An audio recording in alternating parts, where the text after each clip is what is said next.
Hello, good morning to all of you. You are watching Commerce Winner. अगर आप अच्छा कुछ देख रहे हैं तो कॉमर्स विनर देख रहे हैं। बेटा, इस क्लास में मैं आपके लिए लेकर आया हूं objective of management. Chapter number 1 चल रहा है हमारा। करेक्टरिस्टिक्स कह लो या फीचर्स कह लो, ये हम पढ़ चुके हैं। तो बेटा, इस चार्ट में मैं कुछ आपके लिए लेके आया हूं। देखो क्या लिखा हुआ है कि मैनेजमेंट का ऑब्जेक्टिव यानी कि क्या उद्देश्य होता है। यानी कि ऑब्जेक्टिव जो होता है मैनेजमेंट का, वो हर लेवल पर चेंज होता है। ऐसा नहीं है कि सेम होता होगा हर लेवल पर, नहीं। हर लेवल पे अगर बिजनेस जो है वो ऑर्गेनाइजेशन ऑब्जेक्टिव है, उसके पॉइंट ऑफ व्यू से बात करेंगे तो यहां पर क्या होगा, सर्वाइवल, प्रॉफिट और ग्रोथ। यानी कि बिजनेस को कैसे सर्वाइव कराना है। जैसे कोविड-19 की सिचुएशन चल रही है तो इसमें किस तरह के सर्वाइव करें, किस तरह से प्रॉफिट कमाएं और किस तरह से ग्रोथ कमाएं। ठीक है, आप देख पा रहे होंगे कि जियो की वजह से अंबानी जी जो है आज वो फोर्थ नंबर पर आ चुके हैं, the richest person in the world. वो क्या चीज होगी बेटा, वो डिसाइड करा होगा सारा मैनेजमेंट। वो किसकी हेल्प से हो रहा होगा, वो सारी डिसाइड हो रहा होगा मैनेजमेंट की हेल्प से। अगर आपके बिजनेस का ऑब्जेक्टिव सोशल है यानी कि समाज सेवा करना है, तो उसके लिए मैनेजमेंट का ऑब्जेक्टिव अलग हो जाता है। अगर आपका इंडिविजुअल ऑब्जेक्टिव है तो उसका अलग हो जाता है। तो ये सारी बातें आज हम इसके अंदर वीडियो में कवर करने वाले हैं। तो ये बात क्लियर है। आज हम ऑब्जेक्टिव ऑफ मैनेजमेंट पढ़ने वाले हैं और ऑब्जेक्टिव जो होते हैं मैनेजमेंट के, वो तीनों पॉइंट से अलग अलग होते हैं। ये बात समझ में आ गई तो बने रहे। तो आइए फ्रेंड्स, करते हैं continue. The main purpose of organisation is to utilise human and material resources to maximise possible advantage. ध्यान से, जो मेन पर्पस जो होता है ऑर्गेनाइजेशंस का, वो क्या होता है कि जो लेबर वर्क करती है उसका पूर्ण रूप से यूटिलाइज किया जा सके। ठीक है, और जो भी मटेरियल रिसोर्सेज होते हैं, मटेरियल रिसोर्सेज का मतलब क्या कि जैसे मुझे मार्कर प्रिपेयर करना है, मार्कर बनाना है, मैन्युफैक्चर्स करना है, तो इसके लिए रॉ मटेरियल्स की क्या जरूरत पड़ती है, प्लास्टिक की। तो उसकी वेस्टेज ज्यादा ना हो, उसको किस तरह से कंट्रोल किया जा सके, किस तरह से मैनेज किया जा सके, जिससे कि हमारे इस मार्कर की कॉस्ट इंक्रीज ना हो। ये सारी बातें जो हैं, ये बिजनेस के पॉइंट ऑफ व्यू से मैनेजमेंट डिसाइड करता है। तो जो मेन पर्पस जो होता है ऑर्गेनाइजेशंस का, वो यही होता है कि utilisation of human and material resources, the maximum possible advantage. जितना भी पॉसिबल हो सके उनकी एडवांटेज उठा लो, यानी कि उनकी एडवांटेज ले लो। ये बात समझ में आती है। जैसे मैंने पहला पॉइंट बताया था, सर्वाइवल। सर्वाइवल का मतलब क्या है, जैसे कोरोना की स्टेज चल रही है, तो इस कोरोना की स्टेज में किस तरह से हमें सर्वाइव करना है, ये भी डिसाइड करना बहुत ज्यादा जरूरी है। तो ये लिखा हुआ है, in order to survive an organisation must earn enough revenue to cost cover of operation. ध्यान से, अगर हमारी कोई कंपनी है और इस रेवेन्यू यानी कि इस कोविड-19 की सिचुएशंस में रेवेन्यू उतना जनरेट नहीं कर पा रही है जितना उसको खर्चा हो रहा है, तो इस केस में सिचुएशंस बहुत ज्यादा क्रिटिकल है और बिजनेस सर्वाइव करने की स्थिति में नहीं है। अगर इस सिचुएशन में बिजनेस को सर्वाइव करना है तो कम से कम एटलीस्ट इतना तो कमा ले कि जितना बिजनेस में खर्चा हो रहा है उसको वो रिकवर कर सके। ये बातें समझ में आ रही है। दूसरा पॉइंट होता है आपका प्रॉफिट का। ओनली सर्वाइवल, केवल सर्वाइव करना ही इनफ नहीं है फॉर बिजनेस के लिए। Management has to ensure that the business makes responsible reasonable profit. ध्यान से कम कुछ रीजनेबल प्रॉफिट भी कमाना जरूरी है। क्यों? क्योंकि जब आप एक बिजनेस ओपन करते हो तो उसका अल्टीमेटेड ऑब्जेक्टिव जो है वो प्रॉफिट कमाना ही होता है। अगर आप सर्वाइवल या सर्वाइव ही करते रहोगे बिजनेस के, तो वो कभी भी अपना ऑब्जेक्टिव अचीव नहीं कर पाएगा। तो बिजनेस ओपन करना या बिजनेस कंटिन्यू रहना, वो कहीं की भी समझदारी नहीं है। तो ये बातें ध्यान में रखने वाली बातें हैं कि प्रॉफिट कमाना भी बहुत ज्यादा जरूरी है। पहले तो सर्वाइव करना इंपॉर्टेंट है, देन उसके बाद सर्वाइव करने के साथ साथ प्रॉफिट कमाना भी इंपॉर्टेंट है। जैसे कोविड-19 की हो गई सिचुएशन, इस सिचुएशन में सपोज करो सेल डिक्रीज हो जाती है, तो कम से कम आप क्या काम करो। अब ऐसी सिचुएशंस आ रही है, बहुत सारे लोग बेरोजगार हो गए हैं, अनएम्प्लॉयमेंट हो गए हैं। ठीक, ये बात समझ में आ रही है। तो आप जो है, जो अनएम्प्लॉयमेंट है और यहां पर कंपनी के पास टारगेट कुछ ज्यादा है किसी भी चीज को, प्रोडक्शंस को प्रोड्यूस करने के लिए, तो यहां पर एम्प्लॉयज भी बहुत कम है, तो हम एम्प्लॉयज को हायर कर सकते हैं। किस चीज के लिए? अपने ऑब्जेक्टिव को पूरा कंप्लीट करने के लिए। तो टोटल ऑब्जेक्टिव क्या है आपका, एक तो सर्वाइवल करना है और दूसरा क्या हो गया आपका प्रॉफिट। ये बातें ध्यान में रखने वाली है। C point, growth. It is important for the business to grow to remain in the market. ध्यान से हमने पहला सीखा था ऑर्गेनाइजेशनल्स के पॉइंट ऑफ व्यू से जो आपका ऑब्जेक्टिव है, एक तो पहला होता है सरवाइव करना, दूसरा होता है सरवाइव ही करने से काम नहीं चलेगा, प्रॉफिट भी अर्न करना होगा, और तीसरा होता है आपकी ग्रोथ। भाई एक सीधी सी बात है कि ये सारी तीनों रिक्वायरमेंट जो है मैनेजमेंट की फुलफिल करी है किसने, रिलायंस जियो ने।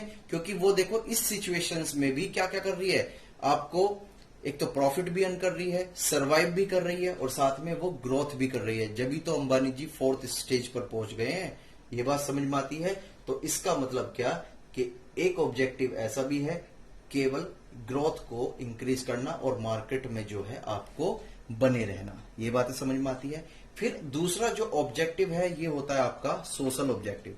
सोशल ऑब्जेक्टिव की बातें हम क्यों कर रहे हैं, क्योंकि प्रॉफिट कमाने के साथ साथ बिजनेस का कुछ जो आपके बिजनेस ओनर्स जो होते हैं उनकी कोई रिस्पॉन्सिबिलिटी होती है किसके लिए, अपनी सोसाइटीज के लिए जहां पर वो काम कर रहे हैं। ठीक है, तो which objective are intended to a socially useful things in the areas of health, safety and environment. यानी कि अगर कोई बिजनेस है जो किसके रिगार्डिंग सोचता है, हेल्थ के रिगार्डिंग, सेफ्टी के रिगार्डिंग और तुम्हारे इन्वायरमेंट के रिगार्डिंग, तो उसके ऑब्जेक्टिव सोशल ऑब्जेक्टिव कहलाते हैं। ये बात समझ में आती है।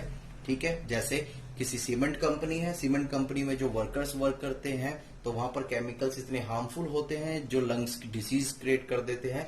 तो वहां पर एक प्रोवेंटिव यानी कि प्रोटेक्टिव करने के लिए मास्क होना चाहिए एंड कंटिन्यू रेगुलर बेसिस पर उनकी टेस्टिंग होनी चाहिए और को रेस्ट मिलना चाहिए। इस तरह के जो ऑब्जेक्टिव्स प्रिपेयर कर रखे होंगे तो वो सोशल ऑब्जेक्टिव्स में ही आते हैं। जैसे सेफ्टी वगैरह का भी हो गया, और आपके इन्वायरमेंट में भी क्या चीज होती है, जैसे बड़ी बड़ी चिमनियां होती हैं जहां पर पोल्यूशंस निकलता है कंपनी का, तो उसमें पोल्यूशन कंट्रोल इक्विपमेंट यूज कर रखे हैं। या कहीं वाटर जो है केमिकल्स वाला है तो उसको वाटर्स के जो हार्मफुल्स जो डिसीजफुल क्या होते हैं केमिकल्स में जो पार्ट्स होते हैं उसको क्लीन करने के लिए कोई केमिकल यूज कर रहे हैं। ये बातें समझ पा रहे हो।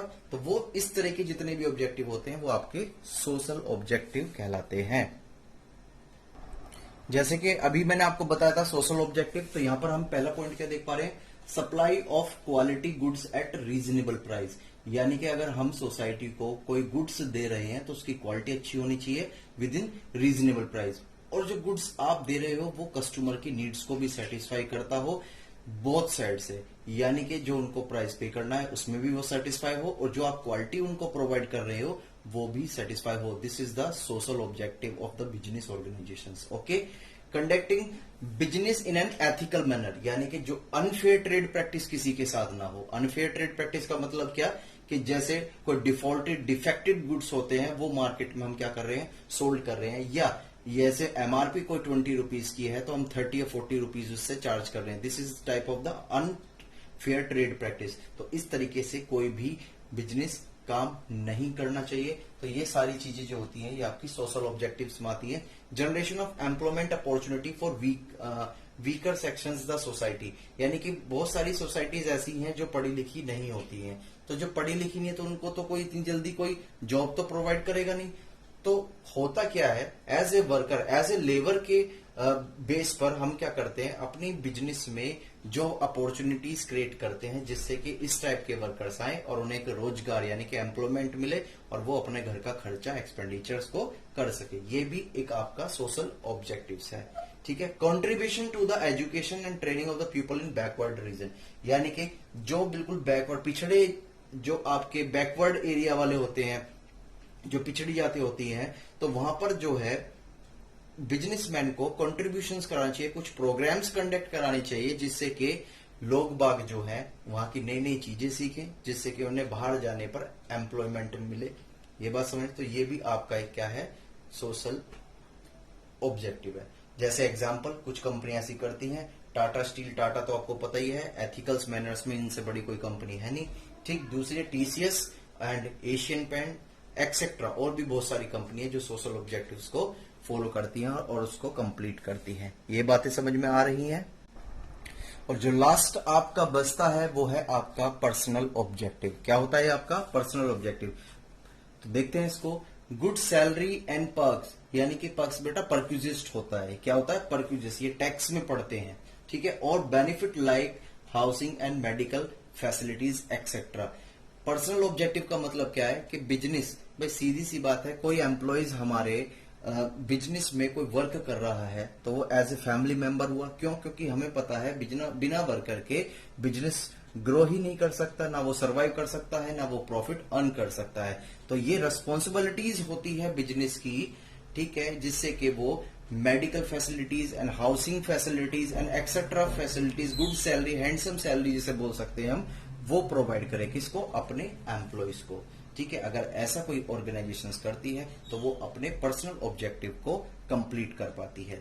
Like in opportunities for promotions, यानी कि अगर कोई एम्प्लॉयज जो है लंबे समय से, लॉन्ग टाइम से मैरिटोरियस रिलेशनशिप मेंटेन करे हुए, काफी लंबे समय से काम कंटिन्यू कर रहा है एक ही पर्टिकुलर कंपनी के अंदर, और वर्क उसका अच्छा है, तो उसको प्रमोट करना होता है। ये भी एक पर्सनल ऑब्जेक्टिव्स होती है। Opportunity for personal growth and development, सीधी सी बात है, अगर बिजनेस जो है वो एक ऐसी अपॉर्चुनिटीज क्रिएट करता है कि अगर आपने कुछ अच्छा बिजनेस के लिए करा तो हम आपकी पर्सनल ग्रोथ बढ़ा देंगे। जैसे ट्रेंड चलते हैं कि 5,000 रुपीज हम इंक्रीज कर देंगे अगर आपने इस महीने की टर्नओवर इतनी कर दी तो ये सारे जितने भी ऑब्जेक्टिव्स ये प्लानिंग सेट करी जाती हैं वो एक तरह से आपके पर्सनल ऑब्जेक्टिव्स होते हैं। ये बातें समझ में आ रही होंगी मैं उम्मीद करता